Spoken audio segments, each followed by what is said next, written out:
Hi friends, this is Sunil Kamlapuri. Welcomes to all in my YouTube channel. और आज के date में हम लोग सीखने जा रहे हैं सेकंड पार्ट को एंशिएंट हिस्ट्री के। और इसमें हमने वन लाइनर क्वेश्चंस को सम्मिलित किया है। लगभग 33 क्वेश्चंस है जिसको हम लोग सीखेंगे और जो कि बेहद ही इंपॉर्टेंट्स हैं कॉम्पिटिटिव एग्जाम्स के स्तर पर।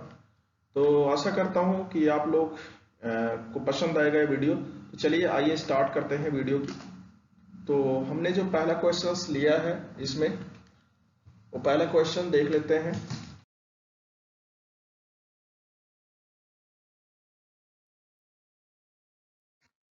पहला क्वेश्चन है, ऐतिहासिक दृष्टि पर आधारित पहली भारतीय ग्रंथ कौन सी है।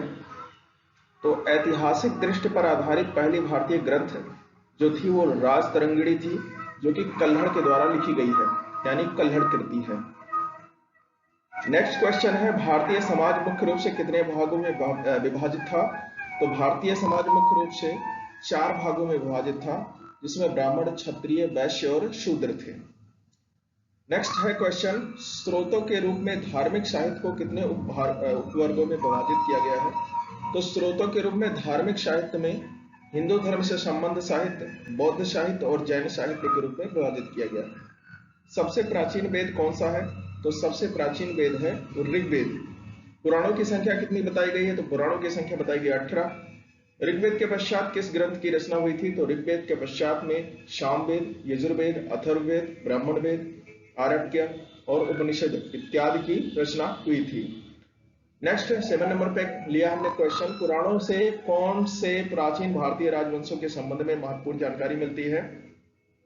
तो उसमें है शिशुनाग वंश, नंद वंश, मौर्य वंश, शुंग वंश, कर्ण वंश, सातवाहन और गुप्तकाल इत्यादि के विषय में हमको महत्वपूर्ण जानकारियां प्राप्त होती हैं।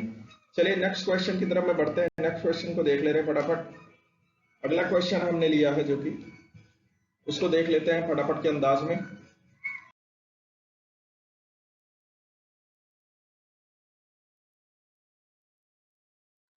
नेक्स्ट क्वेश्चन है कि पुराणों से कौन से विदेशियों के संबंध में महत्वपूर्ण जानकारी प्राप्त होती है।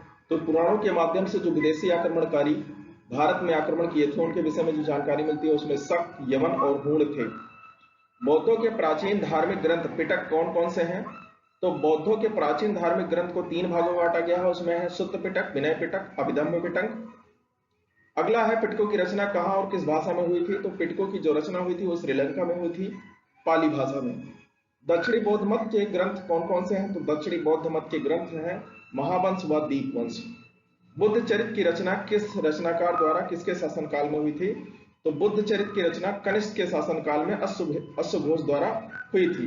एक क्वेश्चन है दोस्तों, आप लोग कमेंट बॉक्स में कमेंट करके बताइएगा कि बौद्धों के प्रसिद्ध ग्रंथ जातकों की संख्या कितनी है। ये क्वेश्चन आप लोग के लिए छोड़ के जा रहा हूं। चलिए नेक्स्ट क्वेश्चन की तरफ में बढ़ते हैं। जैन धर्म के सूत्र ग्रंथ कौन कौन से हैं। तो जैन धर्म के सूत्र ग्रंथ है कल्प सूत्र, भगवती सूत्र, आचरांग सूत्र इत्यादि। जैन ग्रंथों में ऐतिहासिक दृष्टि से सर्वाधिक महत्वपूर्ण ग्रंथ कौन सा है। तो जैन ग्रंथों में सर्वाधिक महत्वपूर्ण जो ग्रंथ है वो हेमचंद्र द्वारा रचित परिशिष्ट पर्व है। चलिए नेक्स्ट क्वेश्चन की तरफ में बढ़ते हैं। नेक्स्ट क्वेश्चन को फटाफट के अंदाज में हम लोग देख लेते हैं।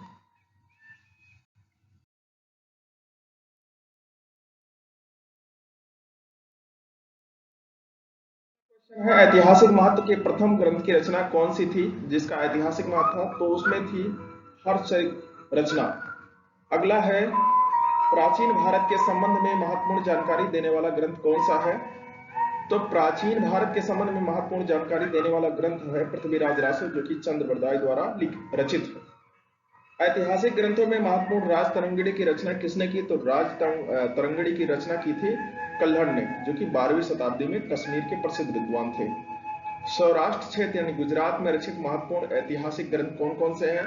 तो इसमें है रसमला, कीर्त कौमुदी, प्रबंध चिंतामणि, मेरुतुंग, प्रबंध कोश, राजशेखर आदि। संस्कृत के प्रथम नाटककार भास की रचनाओं स्वप्नवास वदत्ता व प्रतिज्ञा योगंध राणय से किसकी जानकारी प्राप्त होती है।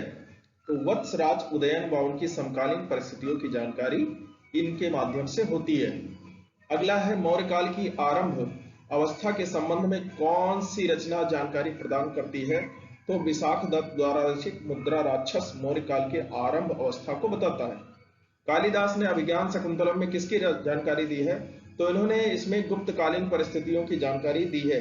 चलिए नेक्स्ट क्वेश्चन की तरफ में बढ़ते हैं और फटाफट के अंदाज में अगले क्वेश्चंस को हम लोग देखते हुए चलते हैं, ज्यादा समय न गवाते हुए।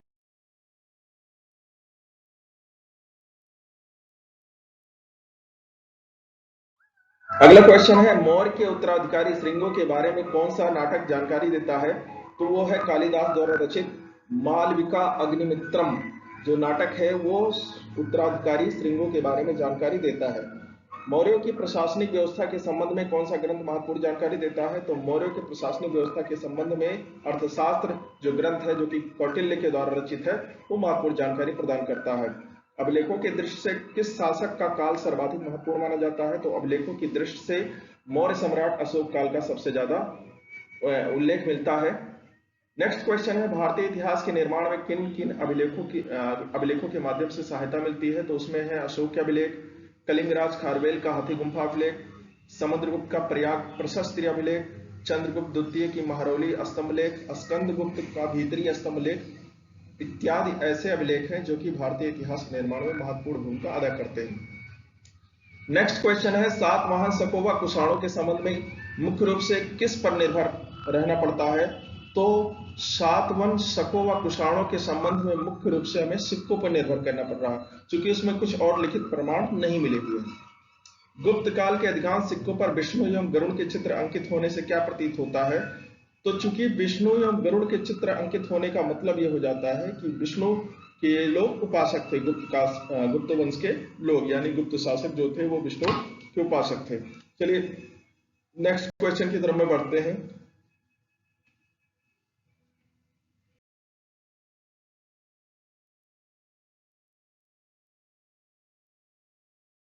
क्वेश्चन है, विदेशों में प्राप्त कौन से स्मारक भारत के प्राचीन इतिहास को समझने में सहायक हुए हैं? तो इसमें जावा में स्थित बोरोबुदर मंदिर व प्रबन्नम मंदिर, कंबोडिया में अंकोखाट मंदिर, बोर्निया में मुकुरकमन में मिली विष्णु की प्रसिद्ध स्वर्ण मूर्ति, मालाया में शिव पार्वती गणेश की मूर्तियां इत्यादि विदेशों से प्राप्त स्मारक भारत के इतिहास को समझने में सहायक होते हैं। अगला क्वेश्चन है, प्राचीन भारत के इतिहास को व्यवस्थित रूप प्रदान करने में किन किन विदेशी विवरणों का महत्वपूर्ण योगदान रहा है? तो इसमें यूनानी विवरण, चीनी विवरण और तिब्बती विवरण भारतीय इतिहास के जानकारी के स्रोत के रूप में काफी ज्यादा इंपॉर्टेंट रोल अदा करते हैं। अगला क्वेश्चन है, कौन से यूनानी विवरण भारतीय इतिहास के संदर्भ में विशेष तौर पर महत्वपूर्ण है? तो Herodotus, निरियाकस, Megasthenes, डायमेकस, कार्टियस, Ariane, Plutarch, Strabo आदि के विवरण बहुत ही महत्वपूर्ण माने जाते हैं, यूनानी जो कि विद्वान माने जाते हैं। मेगास्थनी की किस रचना से चंद्रगुप्त मौर्य के राज्य के बारे में जानकारी मिलती है? तो वो थी इंडिका। मेगास्थनीज ने इंडिका नामक ग्रंथ की रचना की थी, जिसमें उन्होंने चंद्रगुप्त मौर्य के साम्राज्य में जो तमाम सारी व्यवस्थाएं थी उनका विवरण उसमें लिखित रूप में दिया है। चीनी यात्री फाहेवान किस शासक के समय में भारत आया था? तो आया था चंद्रगुप्त द्वितीय के समय में। मुख्य तिब्बती विवरण कौन कौन से हैं? तो मुख्य तिब्बती विवरण जो कि भारत इतिहास को या भारतीय इतिहास के बारे में जानकारी देते हैं वो है तंगयूर और तंगयूर। तो आशा करता हूं दोस्तों ये क्वेश्चंस आपको बहुत अच्छे लगे होंगे, क्योंकि ये बेहद ही इंपॉर्टेंट क्वेश्चन है जो कि विभिन्न कॉम्पिटिटिव एग्जाम्स के लिए काफी महत्वपूर्ण होते हैं। तो इसी तरह हम नेक्स्ट वीडियो लाते रहेंगे और आशा करता हूं कि आप लोग इसमें हमारा साथ देते रहेंगे। नमस्कार, जय हिंद।